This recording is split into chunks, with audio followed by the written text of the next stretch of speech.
Oké, hier hangt de mistletoe. De weet wat dat betekent, hè, Sander? Ja. Ja? Zal ik wat achter hoor?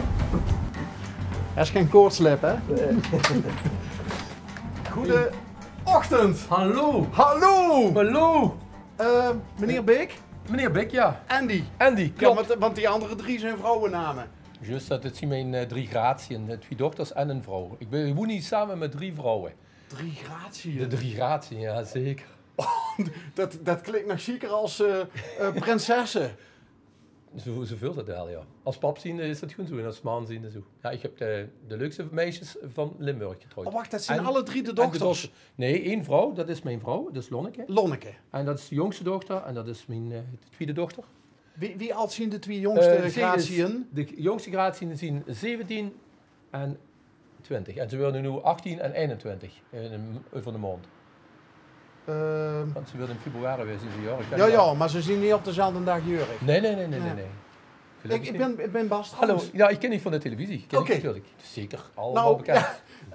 dit wist ik nog niet. Toen La we Bas heden- is, er komen ook 2 dingen voort. La Bas betekent Lonneke en Andy Beek Art Services. En de gelijkertijd is, ik ben jarenlang met mijn mam in contact geweest met de Sahara, Centrale Sahara bij de Touareg. En La Bas is de aanspreektitel voor goeiedag en hallo. Dat is toevallig in eenwording geworden. Dat moest ze nog 1 keer herhalen. Wat was dat met Touareg? Met die mam, Sahara? Mijn mam die is in 2005 gestorven, maar die is 12,5 jaar naar de Sahara gereisd, 4 keer per jaar. Om de Touareg in de Centrale Sahara, dus in het Kel Ager, om die te helpen, putten aanleggen, de nomaden te helpen en zo gaat allemaal. Want het is een islamitisch land, die accepteren van ons geen hulp. Dus ze is dat vanuit zichzelf gaan doen. Wat een verhaal. Ja, dat is maar eentje van deze hoeven. Er zijn er heel veel van deze hoeven. En là-bas betekent toch ook nog daarginds in het Frans? Ja, Là-bas. Ja, là-bas. Ook nog. Daarginds. Dat is wel heel toevallig allemaal, hè. En wie hoort die moeder, Theresa? Nee, Gon van der Wel. En ze is in 2005 is ze overleden. Ja, ze kwam uit de Sahara. En ze woonde door. En daar is ook nu, ik heb dat verbouwd, dat is een restauratie geweest van bijna 34 jaar. En, want dit was echt helemaal bouwval toen we hier komen.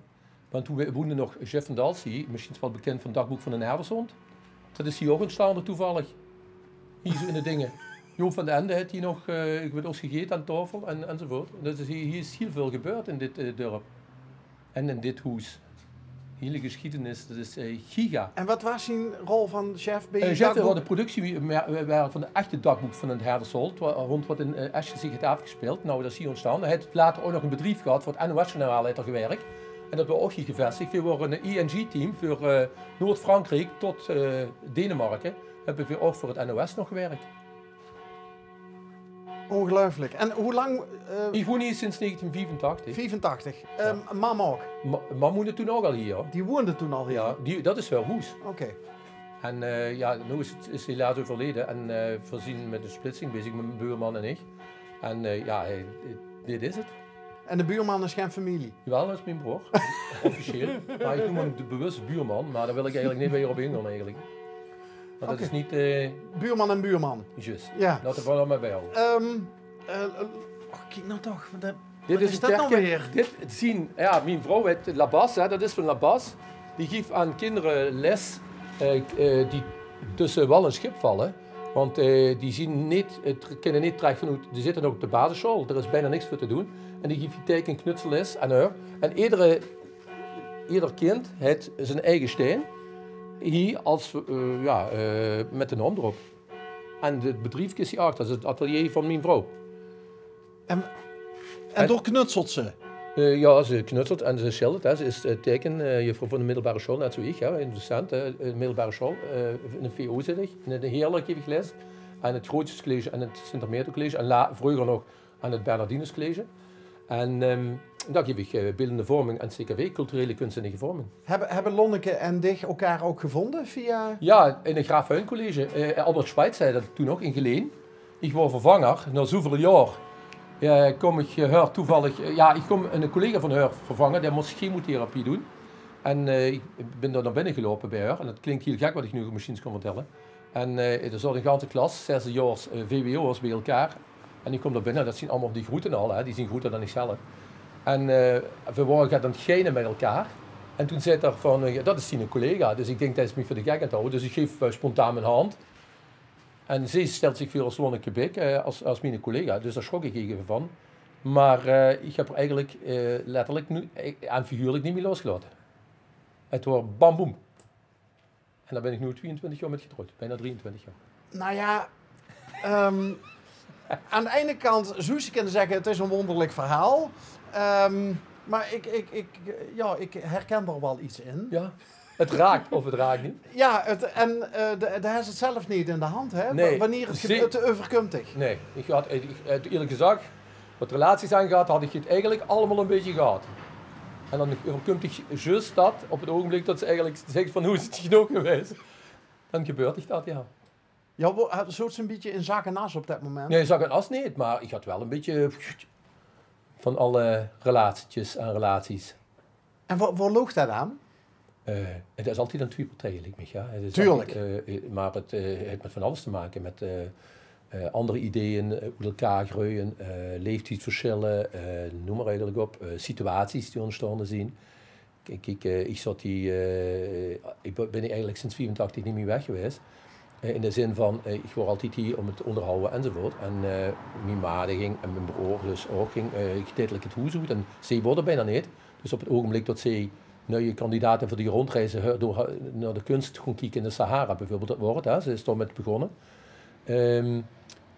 Was ze 4 keer per jaar was ze weg. En ondertussen was ik hier. Is dat nog ergens te zien, hier in de hoes? Foto's van mam of zo? Dat ze in want de Max me wel heel benieuwd, want een dergelijk verhaal heb ik nog nooit gehoord. Ja, dat Emus op eigen initiatief de Touaregs opzoekt. Nee, dat waren niet echt het initiatief weer op nog gepusht. Hij had een ongeluk gehad in Frankrijk.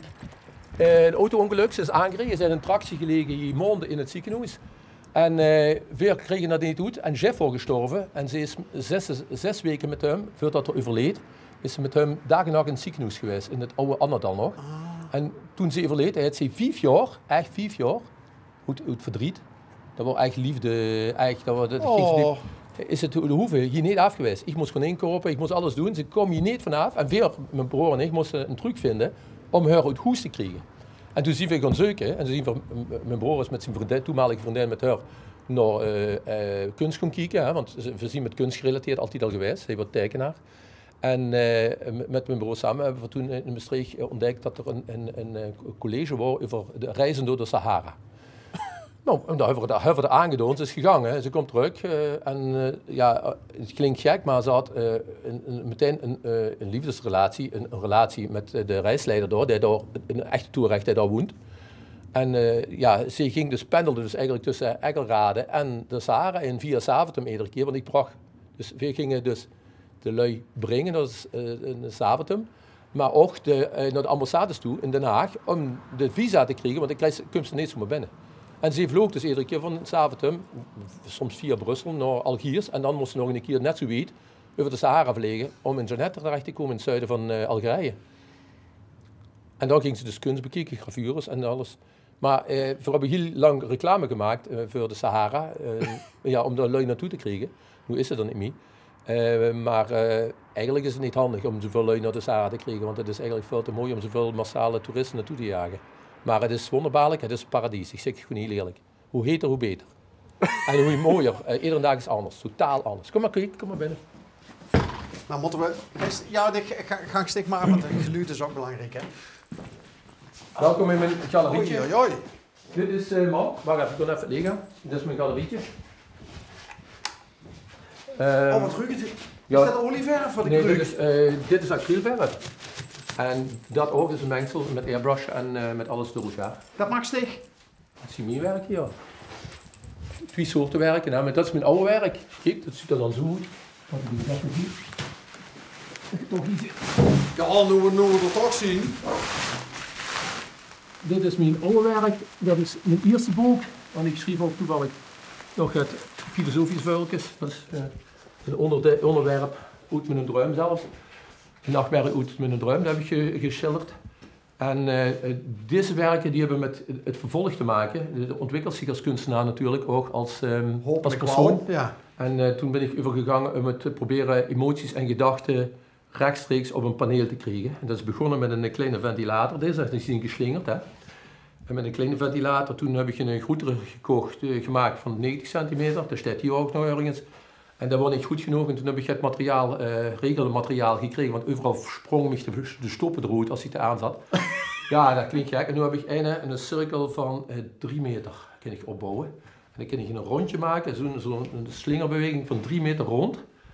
En ja, dat is het. Maar je wou het mam zien, dat is eigenlijk misschien interessant. Hoor. Ja, oké. Kijk, dat is Chef van Dalsen uit de dagboek van een herdershond net gemaakt. Hier is er in zijn bedrijf hier in Sineven. Die is jarenlang... Sorry. Dagboek van een herdershond tegendoor. En werkte ook voor de...